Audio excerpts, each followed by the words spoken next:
another edition of Kitchen Cupboard Heroes. Welcome.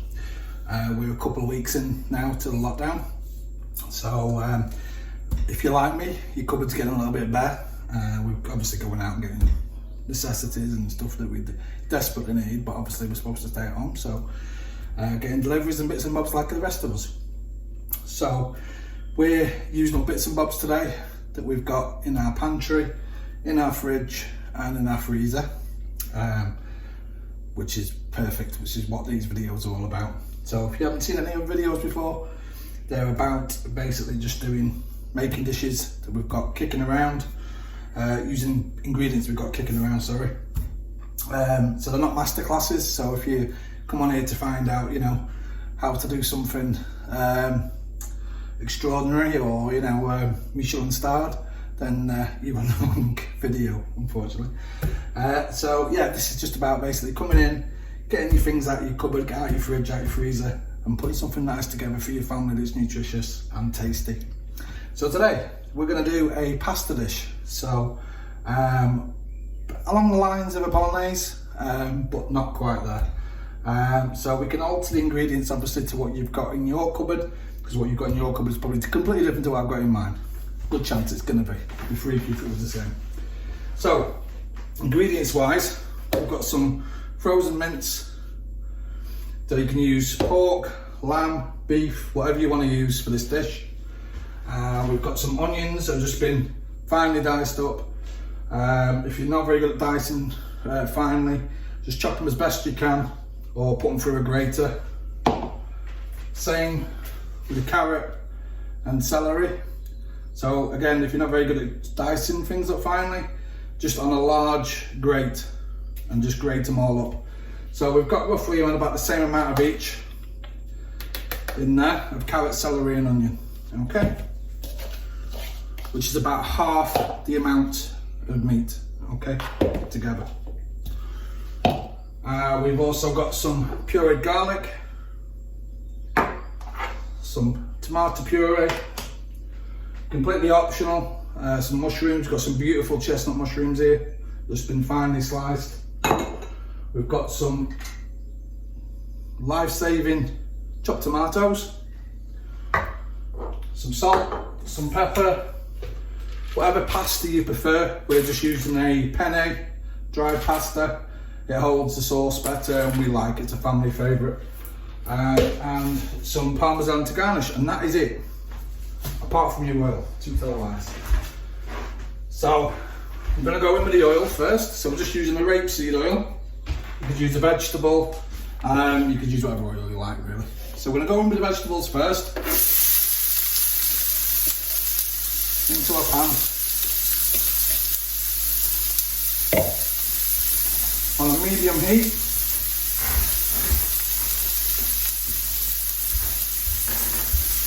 I'm just going to fry those vegetables off. A bit closer so you can see.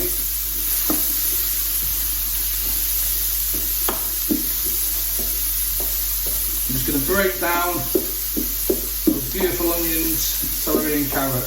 Now anyone who's watched our videos on our Facebook page will know that I swear by any kind of dish like this that you always use, as a lot of chefs do, carrot, celery and onion. It's the base for most tasty dishes, I think anyway, so that's just turned down a bit. We want to keep it sizzling slightly, so just turn it up until we get that sizzle back. Sizzle is good. So we want to break down those onions, carrots and celery. The other ingredients we've got, which I didn't mention, is yesterday we had a beautiful lamb roast dinner. The video is up on our Facebook page. It's up on our YouTube channel as well now. So we got some gravy left over, which was made with some beautiful lamb stock. So we're going to put, because we're using lamb mince, we're going to put that in there, but it doesn't really matter. You can put it in pork mince, beef mince. These trying times, we're not going to be that fussy, which is the whole purpose of these videos. They're not master classes, they're just ways of getting by really and enjoying it. I want people to enjoy cooking. Look forward to cooking. bit of family involved. So I do believe that cooking will help us get through this. It'll bring families together. And it's great seeing all the videos and pictures being shared on our Facebook page. Fantastic. Thank you. And thank you for all the people that have shared and viewed our videos today on our Facebook page. Last time I counted was well over 4,500, so thank you very much for that. I hope people enjoy them as much on our YouTube channel. For those who don't know who I am, my name is Craig. I'm a chef by trade. I've got 2 years experience, to say the least. And basically I'm like you guys, I'm stuck in lockdown. And I just wanted to do something that I know I can do and hopefully helps people out there. They're breaking down lovely, they're sweating off nicely. So we're going to go in next with our mushrooms. Beautiful, thinly sliced chestnut mushrooms. I'm going to give it a real nice flavour, bit of depth into there.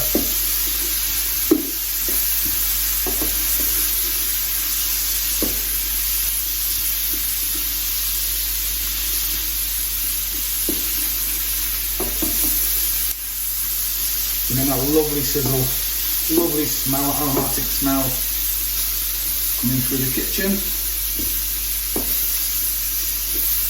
And you get all those little tummies rumbling.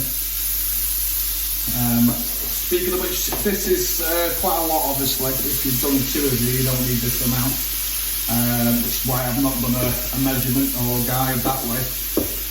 So roughly, well, a couple of handfuls if it's just 2 of you.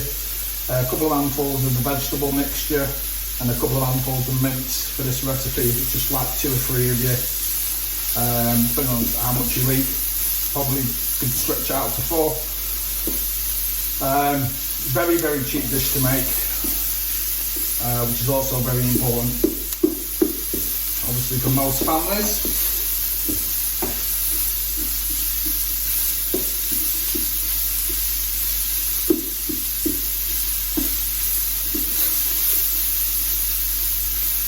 So that's all sweating off nicely. And next we're going to go in with our lovely mince. And because that's frozen, it's going to have ice particles on there. You're going to get quite a lot of sizzle going on. Don't let that worry you.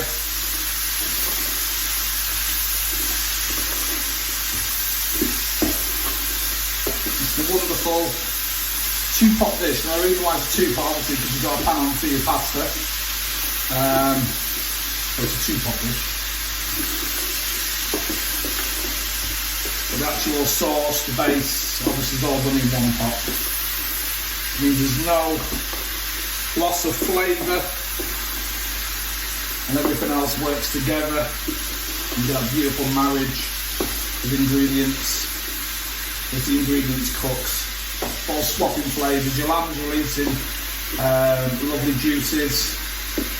Your vegetables, they're sweating off nicely, they're releasing flavour into the bottom of the pan. You've got a lot going on in there and they all work beautifully together.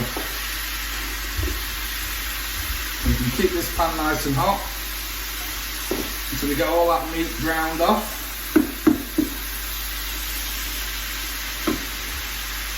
So, as I was talking the other day about garlic, I mean, it's barbecue weather, everybody's barbecuing at the moment. When your barbecue shuts down at the end of the night, just get a nice bulb of fresh garlic. Just put it at the top of your barbecue, shut down your lid, and just leave it to cool down. Come to it the following day, and have some beautiful smoked garlic. If you want to throw any more wood chippings on there, you can do. Give it more flavour.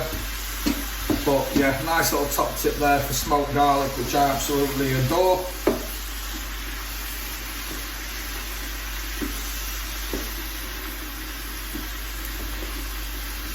Goes into some fantastic dishes. So we're just going to give that a quick stir, get everything brown. Now we've got our wonderful brown mince. It's been sealed off with the vegetables. All the vegetables are starting to cook through nicely. Just keep scraping down the sides, guys, and make sure you get those little slippery ones. So they all cook through. We're going to go in next with our garlic. We like plenty of garlic, so putting as much or as little as you like. I'm going to give that a fry off, and that'll just literally disintegrate into the sauce. Because we pureed it, it's minced garlic, so it'll literally disintegrate into the sauce. If you've got one of those microplanes or really fine grater, just put it through one of them if you haven't got a garlic mincer. But of course you can just use the ready bought stuff as well. So garlic's all frying off there in the sauce. We're going to go in now for around about that size, around about 2 teaspoons or a tablespoon of tomato puree. Just enough to get it going with that tomato flavour.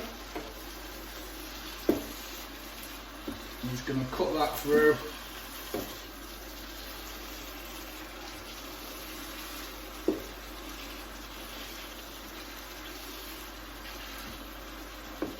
And cut the acidity out of that tomato paste or puree. It's quite acidic.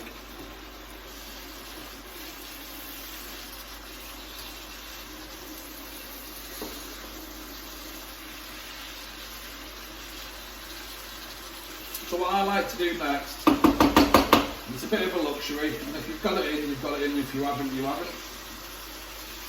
Some red wine.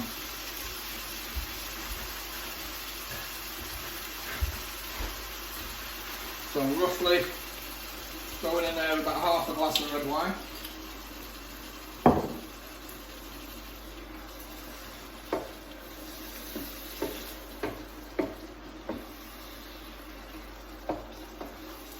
Just keep stirring it around, getting everything coated in those beautiful flavours.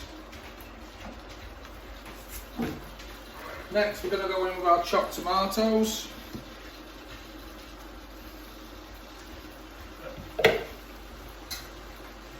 No preference to which chopped tomato you use.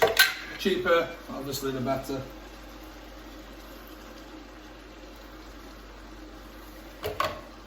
You can use all the mamby-pamby ones if you want to, the exotic type ones if you want to, but it really doesn't make a blind bit of difference in this dish.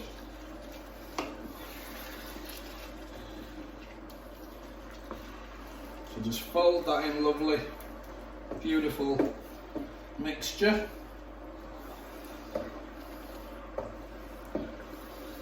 So total preference to you. This is at the point where you can tweak this to however you like. So you can add another couple of tins of tomatoes in here, make a really tomatoey base, almost like a ragu.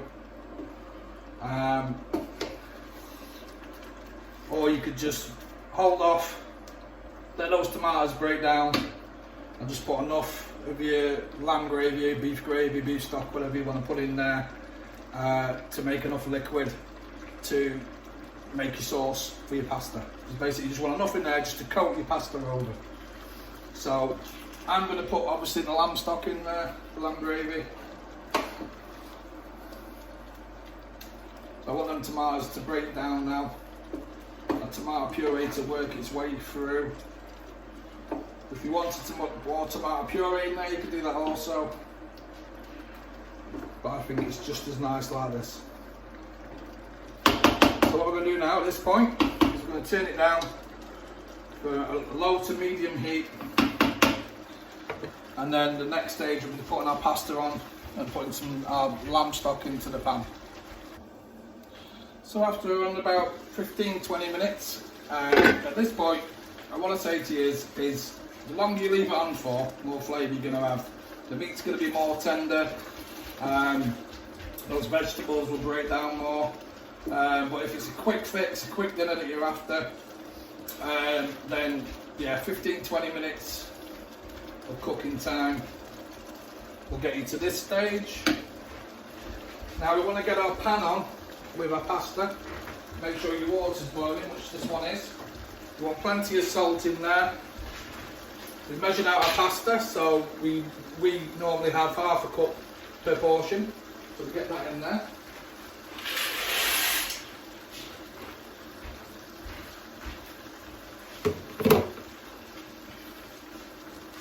And we're just gonna cover that lid. Cover it with a lid, you should say.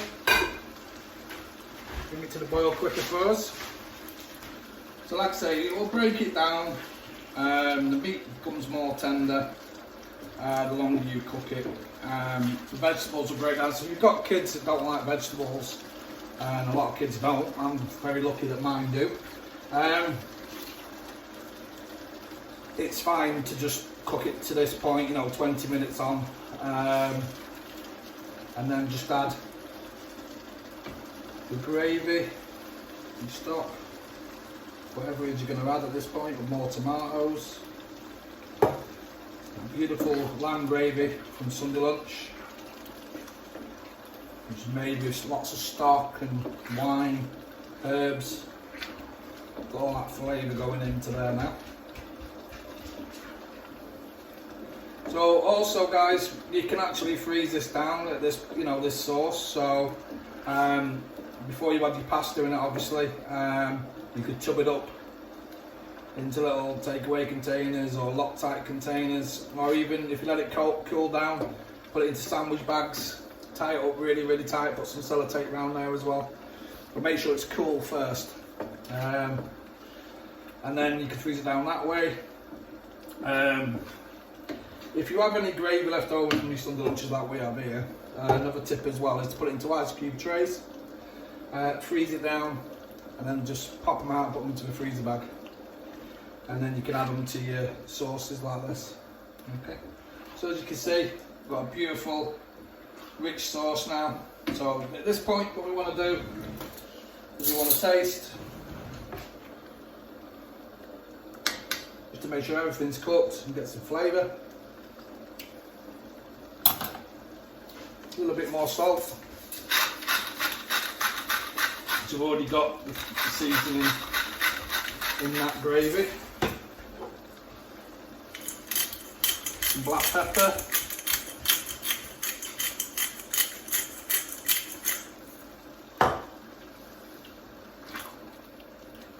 Roll that in.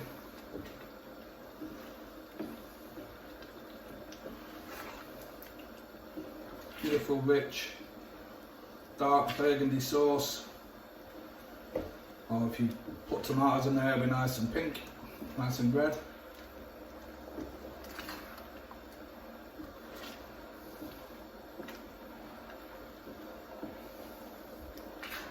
So bring that back up to temperature.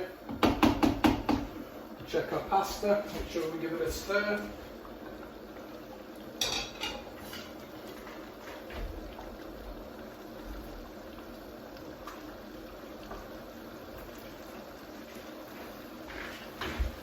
Once that pasta's cooked, we can add it to this dish. Right, so our pasta's cooked off, sauce has been cooking now, well our pasta's been cooking off. So all the vegetables have gone soft in there, all that flavours in there as well. We're going to add the cooked pasta to the sauce. And then we are literally going to stir the pasta into the sauce. So you can use any pasta you want, spaghetti, tagliatelle, pappardelle, you name it, it works with this. Just going to let all that sauce get into the pasta, get into them grooves, into them tubes. So everything gets coated in there. Nice generous helping of sauce. there, and then into a nice pasta dish. Couple of spoonfuls, 3 if you need. Turn that down, and then just some fresh parmesan, or whatever parmesan you've got, any hard Italian cheese, Grana Padano, you can go on there as well. There's plenty of cheese on there, and that's it. Just a simple pasta dish. Hope you enjoyed. See you next time.